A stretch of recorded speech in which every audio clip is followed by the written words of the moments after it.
सहभोज और video shooting का कार्यक्रम था। अचानक ससुर जी का पैर फिसला और पैर की हड्डी टूट गई। उन्हें अस्पताल में भर्ती कराया गया। जाहिर है, ऐसे में सासू मां को ससुर जी की देखभाल के लिए अस्पताल में ही रहना था।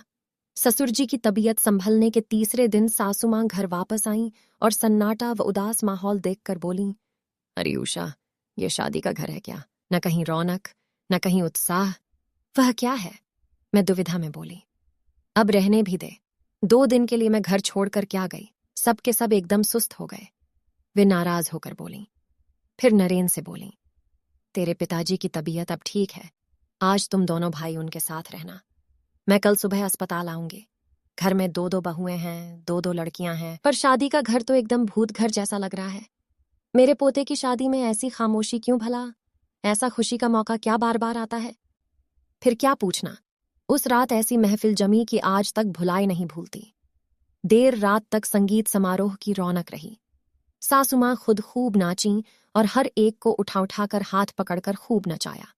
सुबह हुई तो स्नान करके वे अस्पताल के लिए चल दीं। मैं उनकी ममता और स्नेह से अभिभूत थी।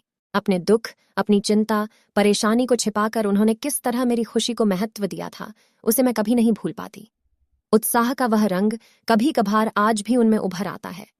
सासू मां के व्यक्तित्व के साथ रंग में एक रंग और था, और वह था अंधविश्वास का।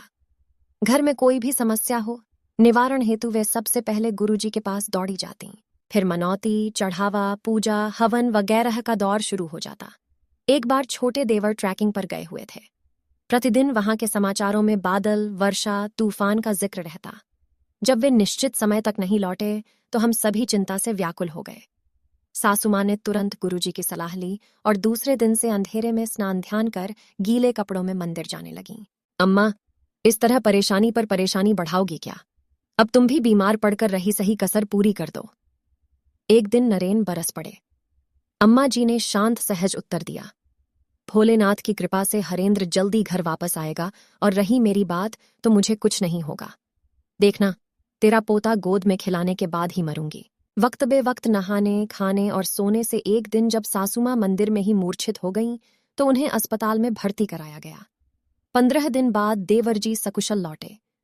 आते ही सासू मां ने उन्हें गले लगा लिया और भाव विह्वल स्वर में बोलीं, मेरे भोलेनाथ की कृपा से तुम मौत के मुंह से लौटे हो। देवर जी अवाक उनकी तरफ देखते रहे और बोले, क्या कह रही हो अम्मा?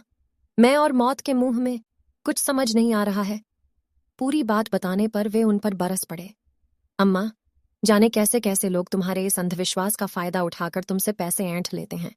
इस व्रत उपवास के चक्कर में तुमने अपना क्या हाल बना लिया है। मैं तो नहीं, पर तुम खुद ही अपने इन अंधविश्वासों के कारण मौत के मुंह में जा रही थीं। देवर जी ने बताया कि उनका ट्रैकिंग कार्यक्रम अचानक स्थगित हो गया और उन्हें वहीं से ऑफिस के काम से मुंबई जाना पड़ा। इसकी जानकारी उन्होंने पत्र द्वारा घर भेज दी थी, पर संभवतया किसी कारण से पत्र मिला नहीं।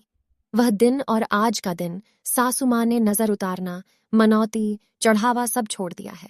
अपनी इतनी पुरानी मान्यता तो छोड़ पाना उनकी दृढ़ता का ही परिचायक था।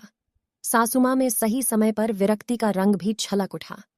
मेरे बेटे के संपन्न ससुराल वाले अपनी बेटी को वे सब सुविधाएं देना चाहते थे जिनकी वह आदी थी, लेकिन सासू मां की इच्छानुसार हमने कुछ भी लेने से इनकार कर दिया। जैसे जैसे समय बीतता गया, हमने महसूस किया कि उन सुविधाओं के अभाव में बहू को यहाँ समझौता करना मुश्किल हो रहा है। हम दुविधा में थे। इधर बहू भी अशांत थी, लेकिन अम्मा जी समधियाने का सामान लेने में खुद को अपमानित महसूस करती थीं। हमारी उलझन को समझकर एक दिन वे बोलीं, बहू, अब सीढ़ी चढ़ना उतरना मुझसे होता नहीं। मेरे रहने के लिए नीचे ही इंतजाम कर दो।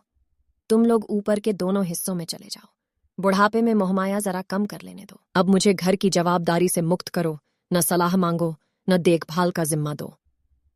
तब से अब तक सासू मां अपने आप में मग्न है। उन्होंने अपने चारों तरफ विरक्ति की दीवार खड़ी कर ली है, पर उस विरक्ति में रूखापन नहीं है।